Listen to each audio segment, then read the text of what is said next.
नमस्कार दोस्तों, एक ऐसा जानवर जो 13,000 साल पहले एक्सटिंक्ट हो चुका था, डायर वुल्फ, वो आज धरती पर वापस आ गया है जेनेटिक इंजीनियरिंग की मदद से। ये दावा किया जा रहा है कोलोसल बायोसाइंसेस कंपनी के द्वारा, एक ऐसी कंपनी जो कहती है कि आने वाले समय में ऐसी कई सारी पॉपुलर एक्सटिंक्ट एनिमल की स्पीशीज को डी एक्सटिंक्ट करेगी।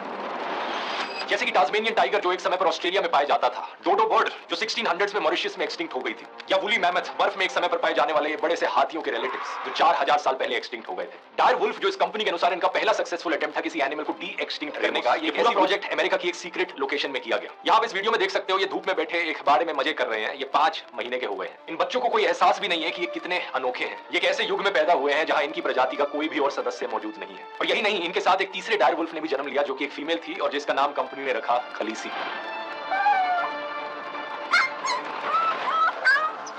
पहली नजर पर देखने में सब कुछ बहुत ही अद्भुत लगता है, लेकिन कई लोगों ने यहाँ पर सवाल उठाए हैं, इस कंपनी के दावों को झूठा बताया है। बहुत से एक्सपर्ट्स जिनका कहना है कि यहाँ पर डायर वुल्फ को वापस नहीं लाया गया है, बल्कि एक आम वुल्फ का जेनेटिकली इंजीनियर्ड वर्जन बनाया गया है। आखिर ये सब किया कैसे गया, आइए समझते हैं इस पूरे मुद्दे को गहराई से आज के इस वीडियो में। साल 1854 की बात है, अमेरिका में ओहायो नदी के पास सबसे पहली बार इंसानों को डायर वुल्फ के फॉसिल्स मिले थे। 1858 में अमेरिकन साइंटिस्ट जोसेफ लेडी ने कहा कि इस जानवर को कैनिस वंश में डालना चाहिए, और यहीं से ही इसे साइंटिफिक नाम दिया गया कैनिस डायरस। इसका मतलब होता है एक डरावना कुत्ता।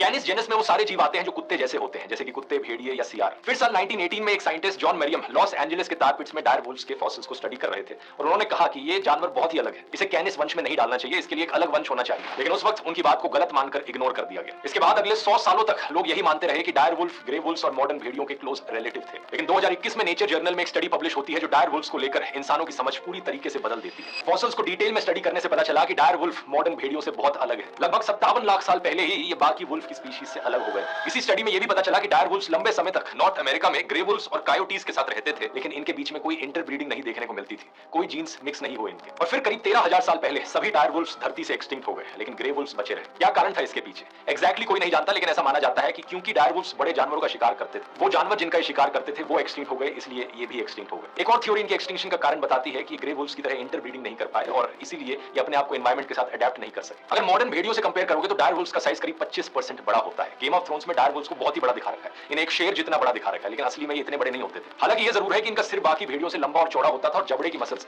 बहुत ज्यादा पावरफुल होती थी। इनके शरीर पर हल्के हल्के लगभग सफेद बाल होते थे और मॉडर्न भेड़ियों की तरह ये भी झुंड में रहते थे, जिससे बाकी जानवरों का शिकार करना आसान होता था। अब सवाल आता है डी एक्सटिंक्शन का। आखिर इस कंपनी ने एक डायर वुल्फ को डी एक्सटिंक्ट कैसे किया? डी एक्सटिंक्शन का मतलब होता है एक्सटिंक्शन का उल्टा, एक्सटिंक्शन से किसी चीज को वापस लाना। मुख्य रूप से देखा जाए तो ये 3 तरीकों से किया जा सकता है। पहला तरीका है बैक ब्रीडिंग। इसमें किसी एक्सटिंक्ट प्रजाति के जीवित रिश्तेदारों में से एक ऐसे जानवर को चुना जाता है जिसमें उन पुरानी प्रजाति के कुछ गुण अभी भी मौजूद हो, फिर उनकी आपस में ब्रीडिंग करा कर धीरे धीरे उन पुरानी कैरेक्टरिस्टिक्स को एक ही जानवर में लाने की कोशिश की जाती है। इसका एक रियल लाइफ एग्जांपल है क्वागा प्रोजेक्ट। इस फोटो को देखिए, ये जो जानवर है इसका नाम है क्वागा। आगे से ये बिल्कुल ज़ीब्रा जैसा दिखता है, लेकिन पीछे से इसकी स्ट्राइप्स खत्म हो जाती हैं और बिल्कुल घोड़े जैसा लगता है। ये साउथ अफ्रीका में पाए जाने वाला एक जानवर था जो साल 1883 में एक्सटिंक्ट हो गया हंटिंग की वजह से। लोगों ने इसकी हंटिंग करके इसे पूरी तरीके से खत्म कर दिया था। ये जो फोटो आपने स्क्रीन पर देखी है, टिल डेट इकलौती फोटो है जो आज तक हिस्ट्री में क्वागा की ली गई है, उसके एक्सटिंक्ट होने से पहले ली गई थी। लेकिन फिर 1987 में कुछ साइंटिस्ट ने मिलकर क्वागा प्रोजेक्ट शुरू किया इसे डी एक्सटिंक्ट करने के लिए। यहाँ इन्होंने ऐसे ज़ीब्रास को ढूंढा जिनकी बॉडीज पर कम स्ट्राइप्स मौजूद थी, स्पेशली बैक वाले पार्ट में कम मौजूद थी, और फिर चुन चुनकर सेलेक्टिव ब्रीडिंग करनी शुरू करी। हर पीढ़ी में जो बच्चे पैदा होते हैं उन्हें कम स्ट्राइप वाले ज़ीब्रास के साथ ब्रीड कराया जाता है और उनके जो बच्चे पैदा होते हैं उनमें से भी सबसे कम स्ट्राइप वाले चुने जाते हैं। ऐसा करके 20 सालों और 3 पीढ़ियों बाद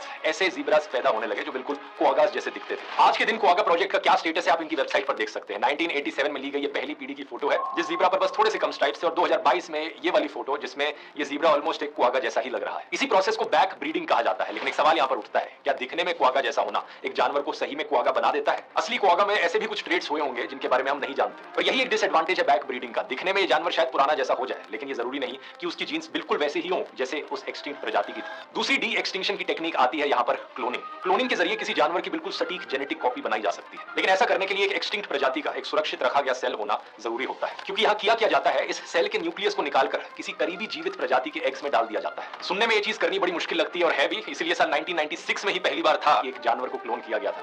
डॉली द शीप, याद होगा स्कूल की किताबों में पढ़ा होगा। एक्सटिंक्शन के लिए क्लोनिंग का इस्तेमाल पहली बार किया गया साल 2000 में। बोकार्डो नाम की एक स्पेनिश बकरी की प्रजाति थी जो बहुत ही एंडेंजर्ड थी। 6 जनवरी साल 2000 इस स्पीशीज की आखिरी बकरी की मौत हो जाती है और ये जानवर एक्सटिंक्ट हो जाता है। लेकिन इसके मरने से करीब 1 साल पहले ही साइंटिस्ट ने इसके सेल के सैंपल्स ले लिए थे। इन सेल के सैंपल्स को जाकर कोल्ड स्टोरेज में सेफ तरीके से रखा था, इसीलिए ये यहाँ पर क्लोनिंग अटेम्प्ट कर पाए। इन्होंने इन सेल्स के न्यूक्लियाई को निकालकर 57 अलग-अलग बकरियों के एग्स में डाल दिया। इसका सक्सेस रेट ज्यादा नहीं है क्योंकि इनमें से सिर्फ 7 बकरियां ही प्रेग्नेंट हो पाई और 6 के तो मिसकैरेज भी हो गए। गए। सिर्फ एक बकरी ने एक बच्ची को जन्म दिया, लेकिन ये एक बच्ची भी लंग डिफेक्ट के साथ पैदा हुई और 10 मिनट के बाद इसकी मृत्यु हो गई। इसीलिए इस बुकाडो बकरी के बारे में कहा जाता है ये एक ऐसा जानवर है जो 2 बार एक्सटिंक्ट हुआ। और यहां से ही आप अंदाजा लगा सकते हो कि क्लोनिंग करना कितना मुश्किल है। अब आते हैं हम तीसरे प्रोसेस पर डी एक्सटिंक्शन के, जो कि है जेनेटिक इंजीनियरिंग। इसे सबसे नया और सबसे प्रॉमिसिंग तरीका माना जा रहा है। इसमें साइंटिस्ट इस्तेमाल करते हैं एक फॉसिल का। फॉसिल्स हजारों सालों तक मरे हुए जानवरों का डीएनए प्रिजर्व करके रख सकते हैं। ये बड़ा ही नेचुरल तरीका है डेटा प्रिजर्वेशन का। लेकिन आज के समय में साइंटिस्ट एक एक्सटिंक्ट प्रजाति के डीएनए को मरे हुए जानवरों के फॉसिल से निकालते हैं और स्टडी करते हैं। ये पता लगाते हैं कि एग्जैक्टली कौन सी जीन्स थी उस एक्सटिंक्ट एनिमल में, और फिर उन जीन्स को कंपेयर करते हैं उसके सबसे करीबी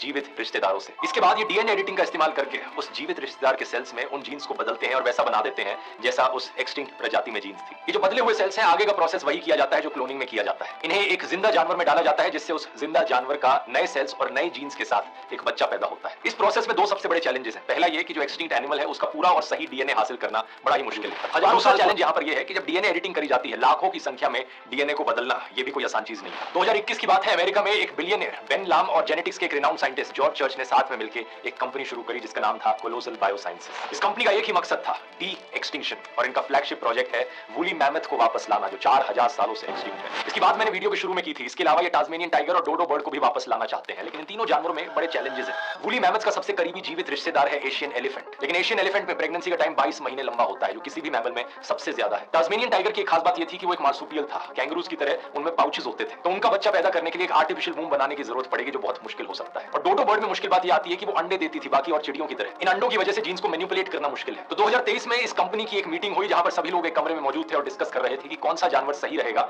सबसे पहले ये डी एक्सटिंक्शन का प्रोसेस टेस्ट करने के लिए। और यहीं पर डायर वुल्फ का नाम सामने आया। किसी और भेड़ बकरी चूहे जैसे जानवर के कंपैरिजन में डायर वुल्फ एक ऐसी स्पीशीज है जो पॉप कल्चर में काफी फेमस है। गेम ऑफ थ्रोन्स के अलावा वर्ल्ड ऑफ वॉरक्राफ्ट के वीडियो गेम्स में, डंजन्स एंड ड्रैगन्स के वीडियो गेम्स में भी इसका मेंशन है। इसलिए इन्होंने इस जानवर को चुना ये सोचकर कि डायर वुल्फ को चुनने से पब्लिसिटी और ज्यादा मिलेगी। 2023 की गर्मियों में कोलोसल बायोसाइंसेस की टीम ने डायर वुल्फ प्रोजेक्ट पर काम करना शुरू किया। पहली समस्या थी हाई क्वालिटी डीएनए मिलना डायर वुल्फ का। इसके लिए 2 सबसे प्रॉमिसिंग सैंपल्स ढूंढे गए। एक फॉसल जो ओहायो की शेरिडन केव में मिला, डायर वुल्फ का एक दांत का टुकड़ा जो 13,000 साल पुराना था, और दूसरा फॉसल इडाहो में अमेरिकन फॉल्स रिजर्वोयर में मिला एक खोपड़ी 70,000 साल पुरानी डायर वुल्फ की खोपड़ी। इन 2 फॉसल से इन्होंने जीन सीक्वेंसिंग करनी शुरू करी। इन्होंने कहा कि इन दोनों सैंपल्स में इतना डेटा मिला इन्हें जो पुराने डेटा से 500 गुना ज्यादा था। ऐसा नहीं है कि इन्हें पूरी जीनोम मिल गई हो डायर वुल्फ की, इन्हें कुछ हिस्से मिले हैं उसके डीएनए के। एग्जैक्टली कितना परसेंट डीएनए ये इकट्ठा कर पाए उन फॉसल से, ये इन्होंने पब्लिकली रिवील नहीं किया। अगली स्टेप थी डायर वुल्फ का जो डीएनए इन्हें मिला उसे ग्रे वुल्फ के डीएनए से कंपेयर करना। इस कंपनी के अनुसार ग्रे वुल्फ डायर वुल्फ का सबसे करीबी जीवित रिश्तेदार है। इन दोनों जानवरों के डीएनए एक दूसरे से 99.5% मिलते हैं। इससे काम काफी आसान हो जाता है, क्योंकि अगर कोई जीन ग्रे वुल्फ में कोई एक काम करती है तो वही जीन एक्सपेक्टेड है कि डायर वुल्फ के डीएनए में भी वैसा ही काम करेगी। तीसरी स्टेप आती है एग्जैक्टली ये डिसाइड करना कि ग्रे वुल्फ के डीएनए में एग्जैक्टली कौन सी जीन्स बदली जाएंगी जिससे कि वो डायर वुल्फ जैसा बन जाए। इन्होंने 14 जीन्स चुनी बदलने के लिए, और ये जीन्स वो थी जो बाहर के फीचर्स पर फोकस करती थी, जैसे कि साइज कितना बड़ा होगा एक वुल्फ का, उसका सिर कितना बड़ा होगा, उसका फर किस कलर का होगा, कितना फ्लफी होगा। चौथा, फिर इन्होंने जीन एडिटिंग का इस्तेमाल किया ग्रे वुल्फ्स की जीन्स में ये चेंजेस लाने के लिए, और यहाँ पर जो एग्जैक्ट टेक्नोलॉजी इस्तेमाल की गई उसे कहा जाता है CRISPR technology. CRISPR gene editing exactly काम कैसे करती है ये अपने आप में एक बड़ा कॉम्प्लेक्स टॉपिक है, इस पर एक अलग से वीडियो बनाया जा सकता है। इस प्रोसेस को जेनेटिक सीजर्स भी कहा जाता है, क्योंकि एक तरीके से ये कैंची का काम कर रही है। और ये जो क्रिस्पर-cas9 की टेक्नोलॉजी है, इसके लिए साल 2020 में फ्रेंच साइंटिस्ट इमैनुअल चार्पेंटियर और अमेरिकन साइंटिस्ट जेनिफर डोडना को केमिस्ट्री का नोबेल प्राइज भी दिया गया था। तो इस कंपनी ने इस जीन एडिटिंग के जरिए ग्रे वुल्फ के सेल्स के 14 जीन्स में 20 बदलाव किए और हजारों मॉडिफाइड सेल्स को लैब में ग्रो किया। फिर मिड 2024 में अगली स्टेप करी गई, ये जो एडिटेड जीनोम वाले सेल्स थे इनसे सेल के न्यूक्लियाई को निकाला गया, और दूसरी तरफ इन्होंने कुत्ते के एग सेल्स लिए और उन एग सेल से भी न्यूक्लियाई को हटा दिया गया। ये वाला न्यूक्लियाई उनके एग सेल में डाला और 45 एम्ब्रियोज को 2 कुत्तों के अंदर प्लांट कर दिया। इनमें से सिर्फ 2 एम्ब्रियोज डेवलप हुए। फिर आता है 1 अक्टूबर 2024 और इन प्रेग्नेंट कुत्तों पर सी सेक्शन किया जाता है, जिससे छोटे छोटे पपीज का जन्म होता है। पहले ये नेचुरल बर्थ करना चाहते थे, लेकिन चिंता ये थी कि डायर वुल्फ का साइज बहुत बड़ा होता है, बच्चे बहुत बड़े पैदा हो सकते हैं और ये प्रेग्नेंट कुत्ते के लिए ठीक नहीं होगा। तो इसी दिन 2 डायर वुल्फ पैदा हुए जिनका नाम रखा गया रोमुलस एंड रेमोस। ये रोम के शहर के माइथोलॉजिकल फाउंडर्स थे।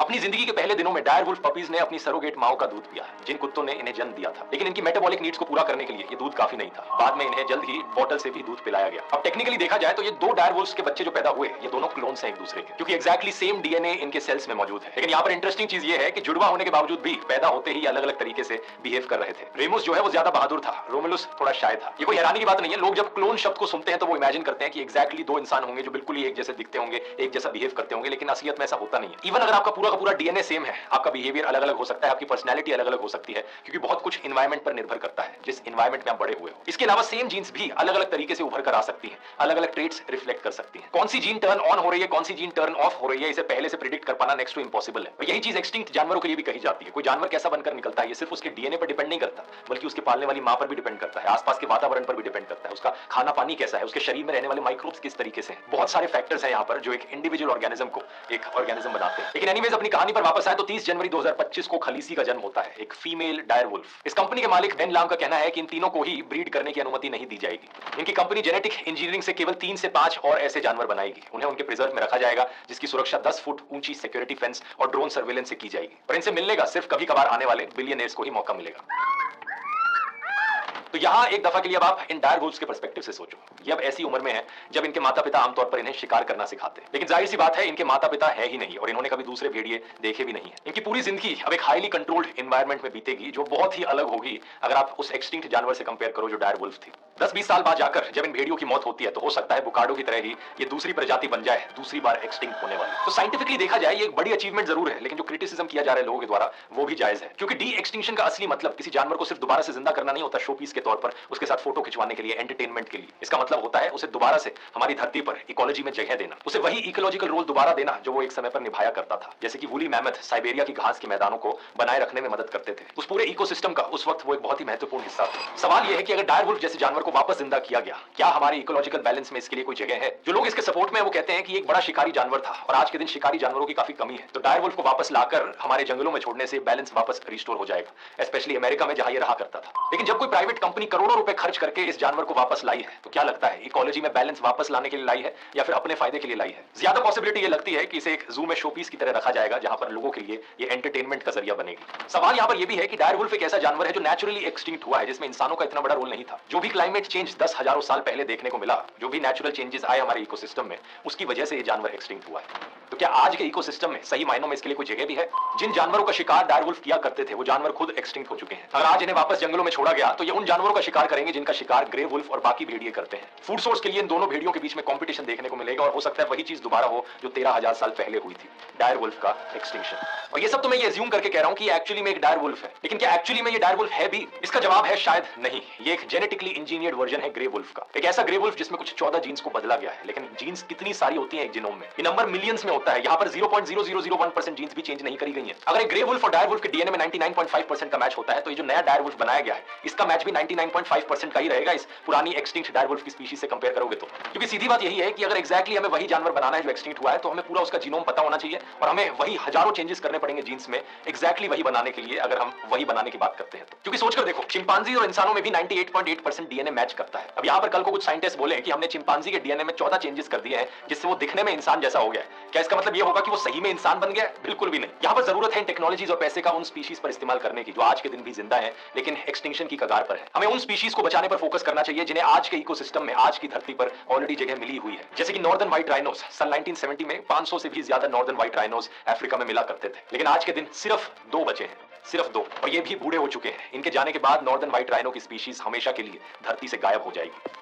एवोल्यूशन को जिसे बनाने में मिलियंस ऑफ ईयर्स का समय लगा, इंसानों की ग्रीड की वजह से उनका अंत हो रहा है। साइंटिस्ट के बीच में डिस्कशन जारी है कि इन राइनो की स्पीशीज को कैसे बचाया जा सकता है इन मॉडर्न टेक्नोलॉजीज का इस्तेमाल करके। लेकिन प्रॉब्लम यह है कि हम सिर्फ तभी अफसोस मनाते हैं जब कोई चीज बिल्कुल खत्म हो जाती है। ऐसे हजारों एंडेंजर्ड स्पीशीज हैं जिन्हें आज भी बचाया जा सकता है बिना इन सारी टेक्नोलॉजीज का इस्तेमाल कर। बस जरूरत है हमारे जंगलों को बचाने की, हमारे नेताओं से, नेताओं के मित्रों से और इनकी लॉ एनफोर्समेंट एजेंसीज से। साइंटिस्ट तो अपना काम ईमानदारी से कर रहे हैं, लेकिन बाकी सबका क्या जो अपना काम ठीक से नहीं करते। मई 2019 में यूनाइटेड नेशंस की एक रिपोर्ट ने कहा 10 लाख से ज्यादा प्लांट्स और एनिमल्स की स्पीशीज हैं जो आज के दिन मास एक्सटिंक्शन की कगार पर है।